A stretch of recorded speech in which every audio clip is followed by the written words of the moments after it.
There you go. All right. Well, I want to welcome today to soulmusic.com the gentleman who we were just talking about how long we've known each other, which is a long time. Yeah, man. Relatively speaking.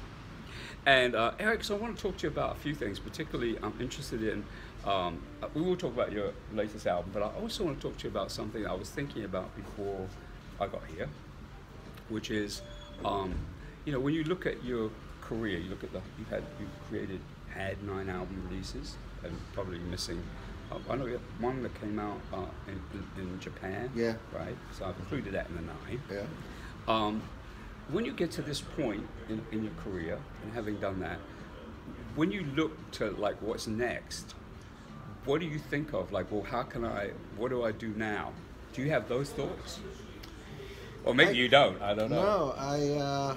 No, it's kind of strange. I really always, up until about a few years ago, the answer to that question was always, I think, I'll just go make another album. Yeah. And I'll do it again because it's kind of working out. Yeah.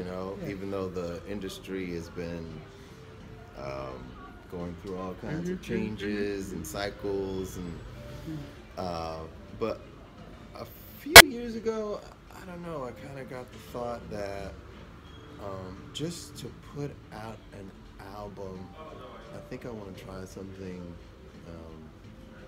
different this time, or at least stretch my creative muscle in another area. So I started still making music, still writing songs, but I've started to entertain the idea of film and producing film and writing stories and stuff like that. Yeah. So I'm always going to make music, Yeah. but I think I want to do it as an attachment to some other project. Yeah. So my question's kind of timely.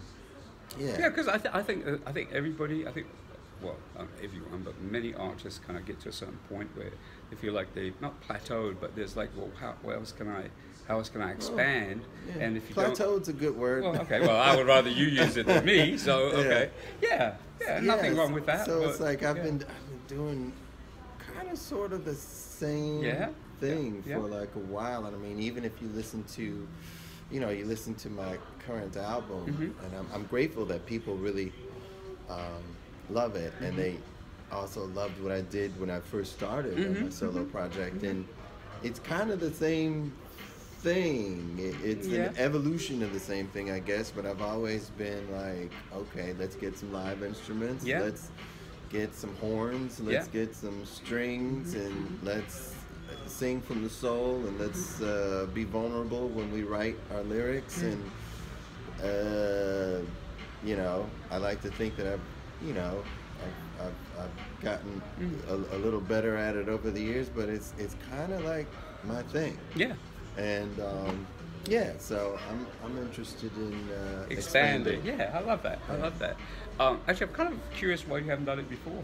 Thinking about it. That's a great question, because I was once I started getting into it, and the process of writing a story and collaborating with people and the narrative and the plot lines and all that stuff.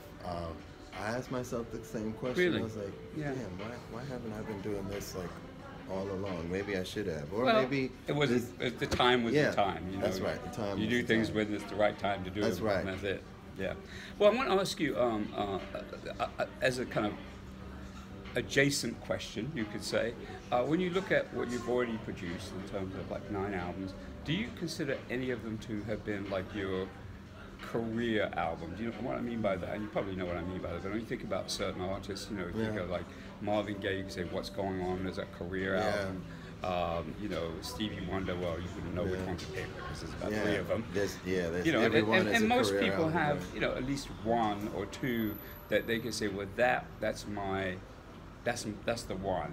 Do you think you've done that yet? I think I don't know. The obvious answer to that, I think, would be probably the album that gave me the most worldwide recognition would be A Day in the Life. Yeah. Okay. and I'm proud of that record. Yeah, you know?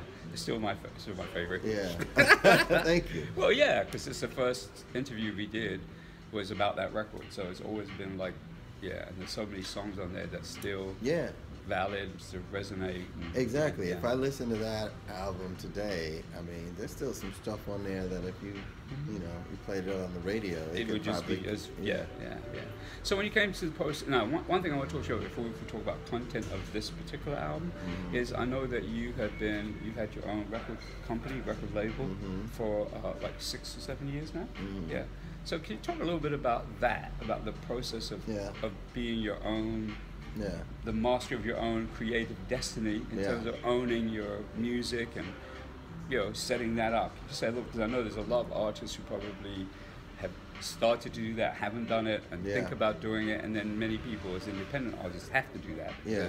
No real structures anymore. So you should say a little bit about that whole process. I think now it's a whole lot, now being today, it's a whole lot more common than maybe it was like 7 or 8 years ago. Absolutely. Because as you said, the basic structure is kind of in a state of disarray or falling apart, and so I think it's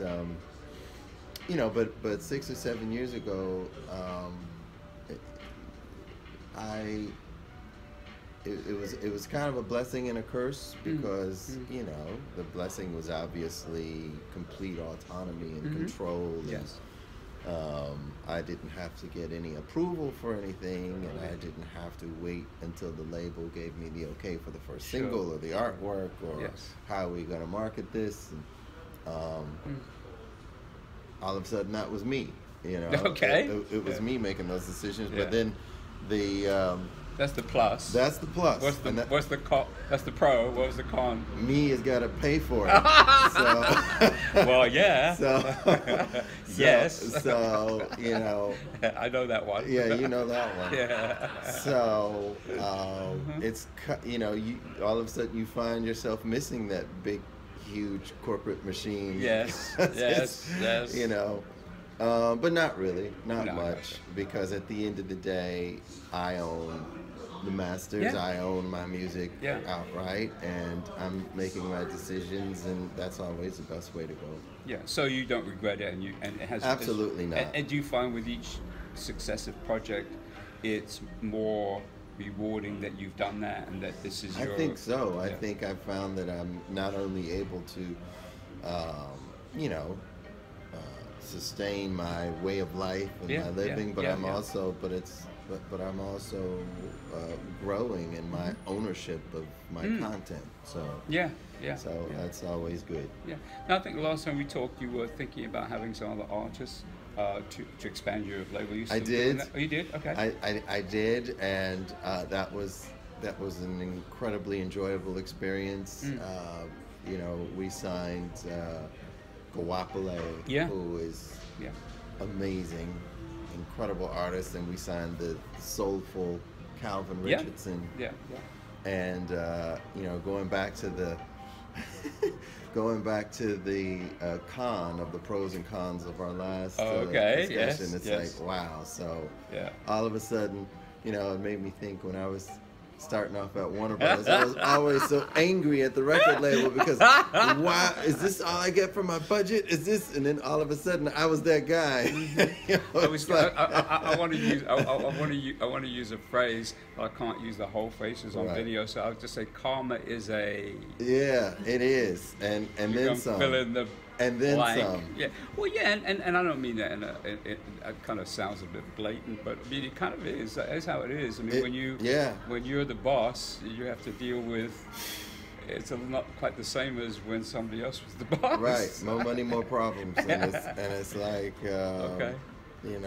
I gotcha. So I mean, it was a great experience, and we managed to release some amazing music, and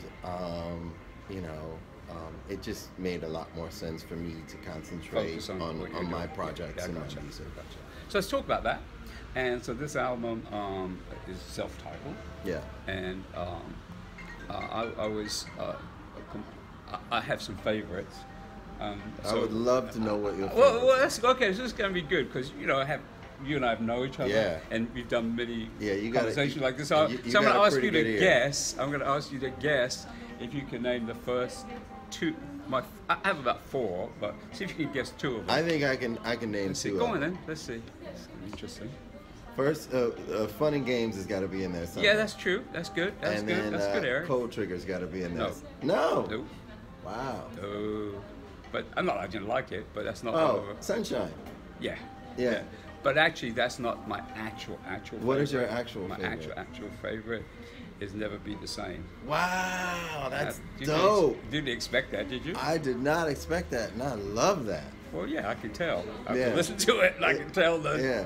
I mean, I love the song, but I love that you... you love that I love it? You picked that as well, yeah, I just think that the lyricism, I mean, listen to the lyrics, the delivery of it, the vocal performance. If I look at all the different things that made it the one that I would find myself playing over and over, it would definitely be that. Thanks. Yeah, it's very cinematic, Well, that's true. It is true, actually. That's And that is, isn't it? That song came, on the album, The One.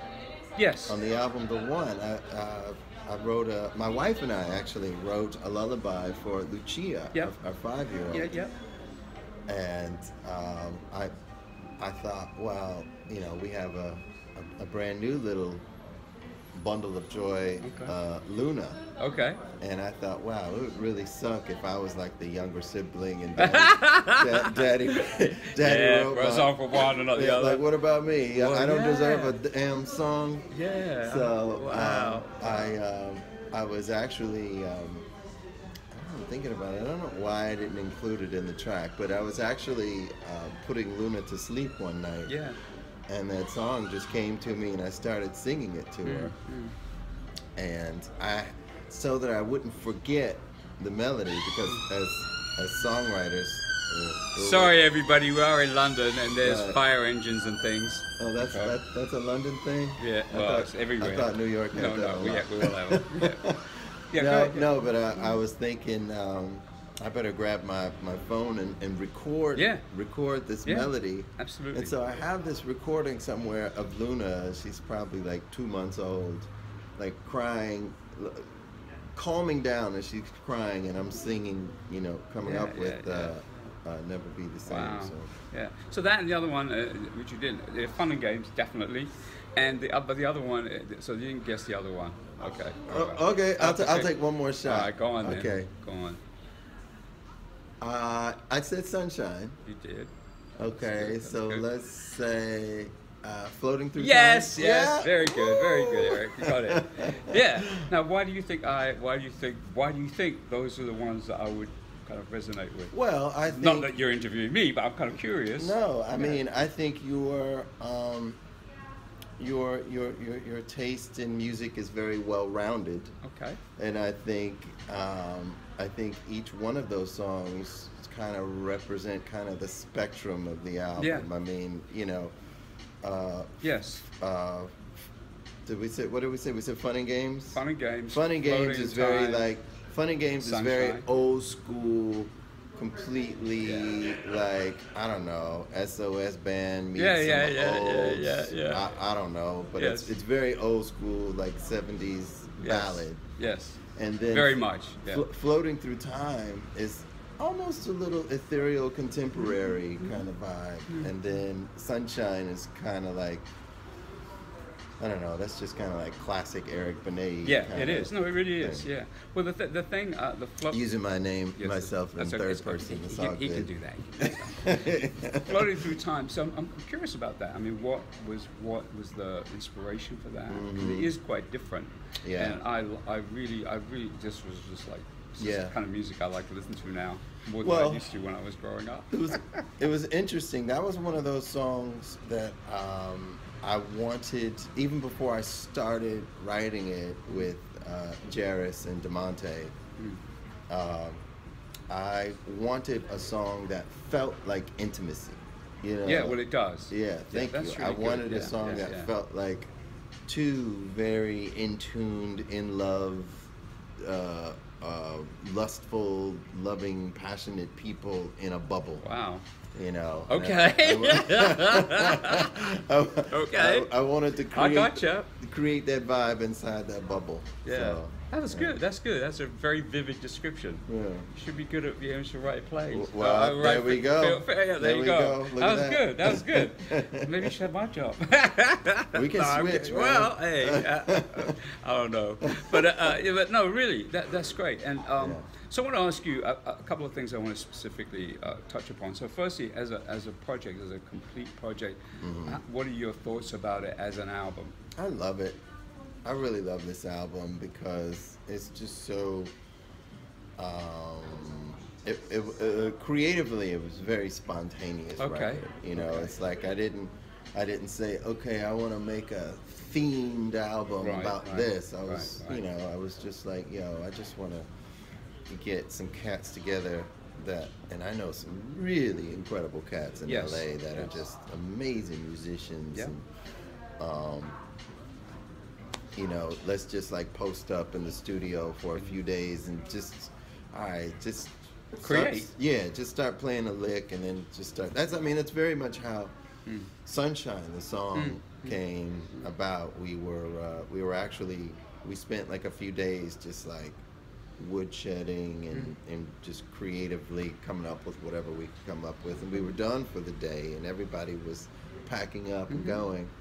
And Jairus, who's a phenomenal guitar player, who Prince actually,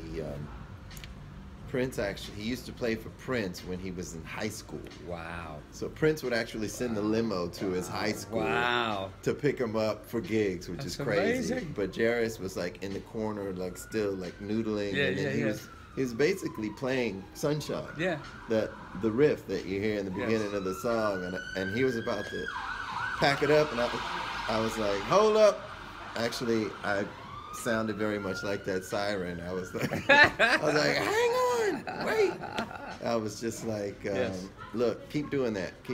So he just kept that thing going, and I told everybody to, you know, come on, we gotta fall in and do it. Let's get that bass out the case, and you know. So. And then you did a second version. Well, you also have a version with Tamia. Yeah. Yeah, that was completely DeMonte's idea, which I thought was incredible. Well, my idea was to put Tamia on it, which was very much like what happened with Spend My Life. Like DeMonte and George and I, we came up with the song Spend My Life, and I had demoed the song. Completely with me, but I was like, no, you know what? There's this girl, Tamia. So anyway, but the remix for Sunshine was I came into the studio one day and DeMonte just played this interpolation-y kind of version of Mtume's You, Me, and He. Yeah. And I thought, man, this is brilliant. But you know what? We gotta get Tamia on it. And, and it worked. So that's how she loved the idea. So I've got a couple more things to ask you. I know you recently went to Cuba and did a track. What an amazing experience! What was it like? Man, that was incredible. I mean, Cuba was always one of those places that I wanted to visit and experience, and had just never happened partly for some of the political reasons, but I mean, you know, there were ways to work around that, but I had just yet to get to it. Right. But fortunately, you know, Ray Chu and his wife had this incredible concept for a cross-cultural Cuban American music projects, Two Beats, One Soul, and you know, basically took some American artists, John B, myself, who else, Toya? A guy called Josh Millen. Yeah, Josh Millen, and is Vega. India? She didn't make it. Yeah, Louis Vega. Yeah. So we basically like literally packed up and went to Cuba and like made this music and immersed ourselves in as much as we could in a week. Yeah. Of the culture and the musicians and the people, and it was just beautiful, man. It was kind of bittersweet in a way. You know, a lot of the people that we spoke to and worked to that were that lived there, they would very much have loved to hop on a plane and just go see a lot of places, the rest of the world, and it's just not easy for them. And it was especially heartbreaking when I would go into just like some random bar in Old Havana, that a bar that was maybe the size of a little bit larger than my living room, and on the stage would be probably the most incredible you know, musicians that you've ever heard doing salsa or merengue, and then at the end of the set they kind of walk around with a hat, you know, for pay. Pesos. Yeah. So that was kind of heartbreaking, knowing that, man, if you had that visa, man, and you were traveling the world right now, each one of you guys would be millionaires right now. You're like incredibly, and so often they would do these performances with no mic, which was, I'm like, what is that? How are you doing? Like, my wimp, you know, like if I try to, like, you know, breathe and drink water and do all this stuff so that I can make it through a show with a microphone, but he's standing there with no mic, no PA, and just projecting past the horns, past the timbales, past the drums and everything else, and you hear, and it was just it's just incredible experience. Okay. Two more things to ask you. Firstly, you know, you just mentioned Cuba, and I know that you obviously here in the UK. Yeah. And how important for you is making sure that you have an international career? I mean, it's not true for all of your peers. Everyone doesn't have that. Yeah. Some people have it more or less. Some people have it a lot less. So what did you at some point make a decision or decide as a career, you know, as part of your career path, I want to make sure that I have an international following, or is it just kind of just evolved? Well, it's funny that, you know, a lot of people, I really believe in manifesting what you envision and what you put energy in. Yes. And I'm with you on that. Yeah. And when I was a kid, I was 15, just like singing, and I had these dreams of being a recording artist. Like, my dream was never so much attached to wealth and money. My dream was just, I want to make music and travel the world. Wow. So so from the beginning, that was like when I first got, you know, my deal at Warner Brothers, you know, I was one of those artists. And, you know, huge record companies, they have a pecking order and a priority list of artists that they want to give certain attentions and priorities to. Absolutely. But I was relentlessly in the international department at Warner Brothers, like being that annoying gnat that won't go away. But they loved you. Yeah, and they're like, all right. So you know, I think I was fortunate that they agreed. Relented. And they, you know, for that first album, which a lot of people aren't even really all that hip to. True. My first album, True to Myself. You know, I was. I think I came here, and I came to Japan, and you know. So the foundation was laid. So it was always very important to me. Gotcha. I've got one more question, kind of relates to what I asked you at the very beginning, which is I was thinking about, you know, on my way here, I was thinking about your contemporaries, your peers, and I had this realization, which is probably something you've had more than before I did. I had this realization about something. What's that? Which is that, you know, that there's a kind of, it feels like there's like a ceiling for just to be blunt about it, Yeah. for black male Yeah. entertainers in the U.S., Mm-hmm. like they can't get beyond a certain point.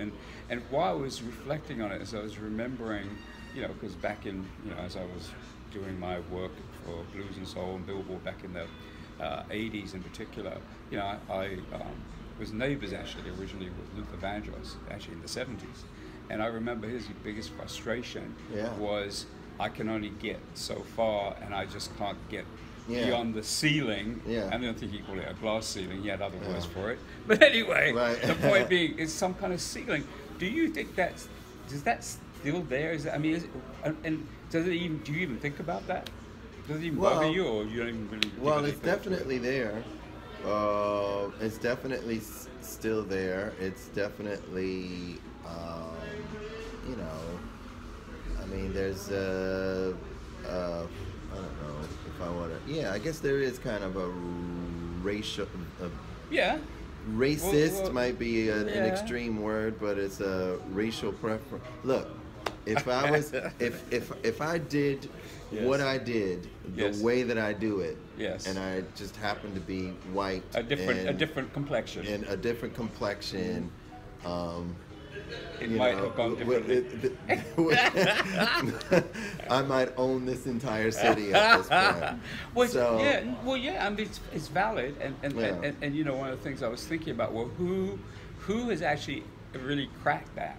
And there's only one person. I mean, there are people from the '70s, Yeah. in particular, like, you know, Stevie Wonder, obviously. Yeah. And the only other person I could think of, Prince. well, yeah, obviously, yeah. Yeah. And the only other person I could think of who's kind of thought more as a you know, a singer-songwriter and not so much as a musician is Lionel Richie. I Yeah. can't think of anybody else Yeah. who's ever actually cracked the, and even he now, Yeah. even now, he toured the world, but in terms of his record sales in the U.S., he's kind of like, you know, I'm gonna be polite to Lionel, but you know, he's kind of like not in the current thinking, so to speak. Right. So it's kind of an interesting. Well, it is yeah. true, and it's real, and you know, we still live in a world. I think that my skin color and your skin color makes a difference. Which, Yeah. after all we've been through as humanity, Human beings, is yeah. just Kind of take us back to Never Be the Same. yeah. The lyrics. There it I was is. remembering the lyrics. Yeah. Yeah. Mhm. Wow, that's a great way to circle back. Bring it all yeah. around. Well, Eric, you know, it's always, I know that. It's always good Yeah, seeing and you. I know you and I could talk for hours, which would be great for you and I, but probably not for the people listening at soulmusic.com. Maybe it would. But anyway, just really want to thank you for your time today. I know you're here in London for a short time, and it's really great to see you, have a conversation with you, and you know, just everyone who's listening. We will make sure that you know how to buy Eric's album, because people actually buy records still. It's still a they thing. They download. Everything doesn't have to be free. Streaming. Right? Streaming, Yeah, right. whatever you want to do. All right, Eric, it's great to talk to you. Thank you so much. Hey, man, always a pleasure.